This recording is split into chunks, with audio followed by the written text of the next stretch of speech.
is actually pretty big. And when you have this top up here that pops up, and you stand up, I'm muddy, so I'm not gonna get in and show you them short. Similar size frame to our other trailers, but when you utilize the entire vertical space, Yeah. 2,600 pounds. Oh, that's not bad. Yeah, and that's with the awnings and stuff on it. That's an empty water tank. Okay. But it does include like the awnings and stuff like that. Right. Online, it's a lot bigger than what I imagined online. Yeah, I imagined it be. When you're used to looking at these, especially, it seems way bigger. Yeah. It's got 8-foot ceilings in the front when you're topped up and everything. So. Yeah, this is all composite material. Again, it's not gonna. You're not gonna have any kind of wood rods. You're not gonna have any kind of And water we use, issues. We use the air core honeycombs to keep the weight and everything down. Okay. So that's how you're able to keep it under that 26 to 27, I think. Okay. And this right here, this is the being stock. Now this is stock 2.0. I like this because it's a lot more basic. You know, for folks like me who've been doing this for a little while, I've got all the air conditioning, I've got all the camp stoves and everything else to just throw on. This is a real good option. Again, it's made out of the composite material. You've got nice windows. Again, you add on what you want. The thing is, most beams you're gonna have the pop-up like this over here. But for this one, they made it solid on the back, and what it does is it gives you a lot more space on the inside. Somehow lightens it. I'd have to look at the math, figure out how they did that.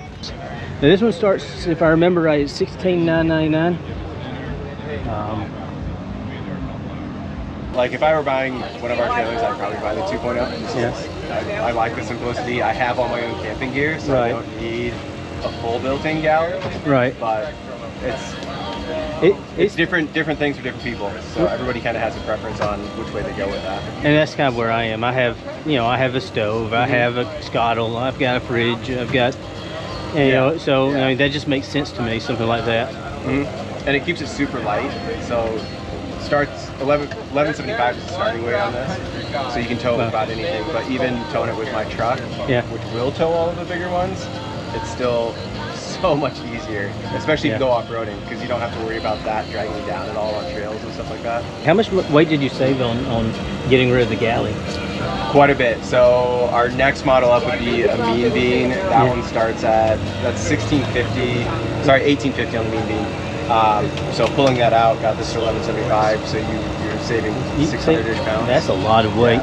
And it's all in that back end too. So that's great.